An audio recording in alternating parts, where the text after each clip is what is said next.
quand je vois ce qui s'est passé, ce que le Sénégal est devenu, après,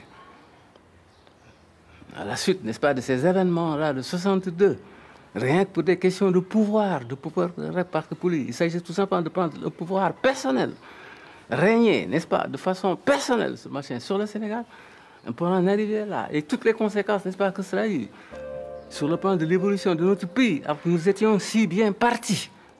Nous étions un exemple qui aurait pu faire tache d'huile à travers toute l'Afrique. Et peut-être que cet exemple-là aurait évité à l'Afrique tout ce qui est arrivé aujourd'hui. Nos nouvelles dépendances. Le Sénégal, ma terre natale, ma culture, mon identité. Aujourd'hui, j'ai décidé de le quitter, laissant derrière moi tout ce qui fait qui je suis. La cause ou les causes varient selon le type de Sénégalais, mais dans le fond, cela revient au même.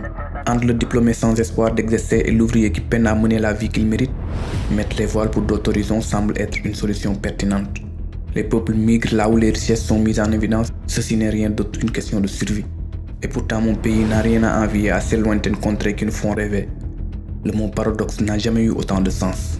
Le pêcheur, qui dans un passé proche satisfait de son métier ne peut plus le faire aujourd'hui à cause de la pêche intensive de navires étrangers. L'agriculteur ne voit plus d'intérêt à cultiver la terre et est quasiment dans l'obligation de rejoindre la capitale. Le menuisier non plus ne fait pas long feu face à la concurrence étrangère. Les grandes surfaces possédées pour la plupart par des étrangers éclipsent le Sénégal sur le marché. De même que l'artisan, le soudeur, le maçon, le plombier et entre autres. Le chômage accroît, les salaires stagnent pour ensuite dégringoler. La majorité de la population vit sous le seuil de la pauvreté alors que tout ce qui peut inverser la donne est en nos terres. Résultat, frustration, déviance, violence, déni, perversion morale. Dans l'immédiat, tous les moyens sont bons pour changer sa condition.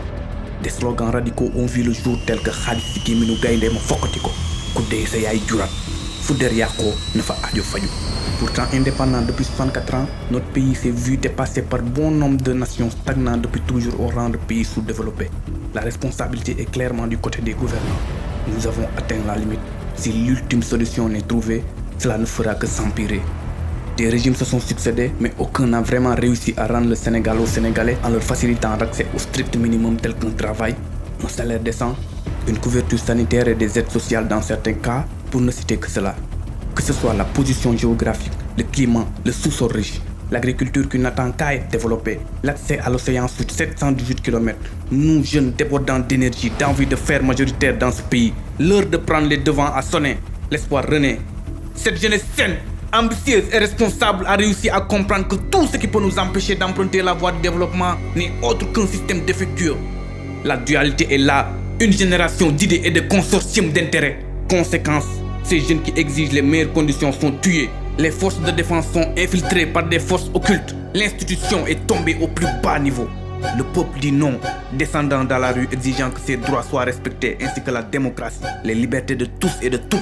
Les collatérales de cette histoire de viol sont sans précédent. De mort d'hommes aux troubles de l'harmonie, le pays est sombré comme jamais dans son histoire. Tout ça à cause d'une volonté d'écarter un prétendant à la présidence. Des Sénégalais se font arrêter injustement, torturer, persécuter. La grande partie des médias classiques ne tiennent plus leur rôle. Les réseaux sociaux sont restreints. La dictature de ce régime est totale. Une trentaine de morts est dénombrée en moins de 72 heures. Le président qui, lorsqu'un pays étranger est victime d'injustice, témoigne son soutien, mais reste muet quand son peuple se fait massacrer. Comble de l'ironie. Et pourtant le peuple ne réclame rien d'autre qu'une bonne gouvernance. Nous ne rêvons que d'un Sénégal meilleur. Élu démocratiquement, le peuple qui jadis lui témoignait sa confiance est aujourd'hui le même peuple qu'il opprime de peur. Finalement je reste car j'ai foi en renouveau. J'ai foi en un Sénégal où aucun citoyen n'aura l'idée de partir. Un Sénégal où chaque Sénégalais ne manquera du strict minimum. Si cela doit se passer par une révolution telle que celle des grandes puissances actuelles, alors qu'il en soit ainsi. En espérant tout de même qu'on n'en est pas arrivé à ce stade. Free Sénégal. قل لن يصيبنا إلا ما كتب الله لنا هو مولانا وعلى الله فليتوكل المؤمنين.